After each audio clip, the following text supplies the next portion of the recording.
Assalamualaikum warahmatullahi wabarakatuh. Salam sejahtera bagi kita semua. Salam Om Swastiastu, Namo Buddhaya, salam kebajikan. Perkenalkan, nama saya Oscar Muarif dengan NIM D1A121087. Saya sendiri dengan jurusan agribisnis dari Fakultas Pertanian Universitas Halu Oleo. Kali ini saya akan membawakan materi yang berjudul Sumber Historis Pancasila sebagai Ideologi Negara, Sumber Sosiologis Pancasila sebagai Ideologi Negara, dan Sumber Politis Pancasila sebagai Ideologi Negara. Ya baik, kita masuk di sumber historik Pancasila sebagai ideologi negara. Pada bagian ini akan ditelusuri kedudukan Pancasila sebagai ideologi oleh para penyelenggara negara yang berkuasa sepanjang sejarah negara Indonesia. Yang pertama, Pancasila sebagai ideologi negara dalam masa pemerintahan Presiden Soekarno. Pada masa pemerintahan Presiden Soekarno, Pancasila ditegaskan sebagai pemersatu bangsa. Penegasan ini dikumandangkan oleh Soekarno dalam berbagai pidato politiknya dalam kurun waktu 1945 sampai 1960. Namun, seiring dengan perjalanan waktu, pada kurun waktu 1960 sampai 1965, Soekarno lebih mementingkan konsep Nasakom atau nasionalisme agama dan komunisme sebagaimana landasan politik bagi bangsa Indonesia. Pancasila sebagai ideologi dalam masa pemerintahan Presiden Soeharto. Pada masa pemerintahan Presiden Soeharto, Pancasila dijadikan sebagai asas tunggal bagi organisasi politik dan organisasi kemasyarakatan. Periode ini diawali dengan keluarnya TAP MPR nomor 2/1978 tentang permasyarakatan nilai-nilai Pancasila. TAP MPR ini menjadi landasan bagi dilaksanakannya penetapan atau penataran P4 bagi semua lapisan masyarakat. Akibat dari cara-cara rezim dalam memasyarakatkan Pancasila memberikan kesan bahwa tafsir ideologi Pancasila adalah produk rezim Orde Baru. Pancasila sebagai ideologi dalam masa pemerintahan Presiden Habibie. Presiden Habibie menggantikan Presiden Soeharto yang mundur pada 21 Mei 1998. Atas desakan berbagai pihak, Habibie menghapus penataran P4.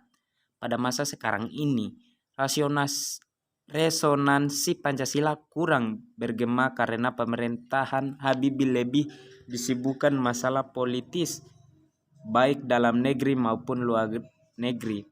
Di samping itu, lembaga yang bertanggung jawab terhadap sosialisasi nilai-nilai Pancasila dibubarkan berdasarkan Kepres nomor 27 tahun 1999 tentang pencabutan Kepres nomor 10 tahun 1979 tentang Badan Pembinaan Pendidikan Pelaksanaan Pedoman Penghayatan dan Pengalaman Pancasila BP7.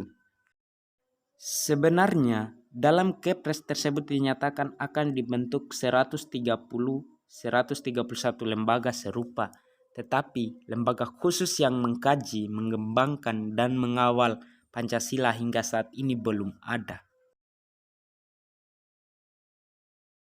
Pancasila sebagai ideologi dalam masa pemerintahan Presiden Abdurrahman Wahid. Pada masa pemerintahan Presiden Abdurrahman Wahid, muncul wacana tentang penghapusan TAP nomor 1966 tentang pelarangan PKI dan penyebarluasan ajaran komunisme. Di masa ini yang lebih dominan adalah kebebasan berpendapat sehingga perhatian terhadap ideologi Pancasila cenderung melemah. Pancasila sebagai ideologi dalam masa pemerintahan Presiden Megawati. Pada masa ini, Pancasila sebagai ideologi semakin kehilangan formalitasnya dengan disahkannya Undang-Undang Sisdiknas nomor 20 tahun 2003 yang tidak mencantumkan pendidikan Pancasila sebagai mata pelajaran wajib dari tingkat sekolah dasar sampai perguruan tinggi. Pancasila sebagai ideologi dalam masa pemerintahan Presiden Susilo Bambang Yudhoyono atau biasa disebut dengan singkatan SBY. Pemerintahan SBY yang berlangsung dalam 2 periode dapat dikatakan juga tidak terlalu memperhatikan pentingnya Pancasila sebagai ideologi negara. Hal ini dapat dilihat dari belum adanya upaya untuk membentuk suatu lembaga yang berwenang untuk menjaga dan mengawal Pancasila sebagai dasar negara dan ideologi negara sebagai diamanatannya oleh Kepres nomor 27 tahun 1999. Suasana politiknya lebih banyak ditandai dengan pertarungan politik untuk memperebutkan kekuasaan atau meraih suara sebanyak-banyaknya dalam pemilihan umum. Sumber sosiologis Pancasila sebagai ideologi negara. Unsur-unsur sosiologis yang membentuk Pancasila sebagai ideologi negara meliputi hal-hal sebagai berikut. Yang pertama, sila ketuhanan yang Maha Esa dapat ditemukan dalam kehidupan beragama masyarakat Indonesia dalam berbagai bentuk kepercayaan dan keyakinan terhadap adanya kekuatan gaib. Sila kemanusiaan yang adil dan beradab dapat ditemukan dalam hal saling menghargai dan menghormati hak-hak orang lain, tidak bersikap sewenang-wenangnya. Sila persatuan Indonesia dapat ditemukan dalam bentuk solidaritas, rasa setia kawan, rasa cinta tanah air yang berwujud pada mencintai produk dalam negeri. Sila kerakyatan yang dipimpin oleh hikmat kebijaksanaan dalam permusyawaratan perwakilan dapat ditemukan dalam bentuk menghargai pendapat orang lain, semangat musyawarah dalam mengambil keputusan. Sila yang terakhir, sila keadilan sosial bagi seluruh rakyat Indonesia, tercermin dalam sikap suka menolong, menjalankan gaya hidup sederhana, tidak menyolok atau berlebihan. Sumber politis Pancasila sebagai ideologi negara. Unsur-unsur politis yang membentuk Pancasila sebagai ideologi negara meliputi hal-hal sebagai berikut.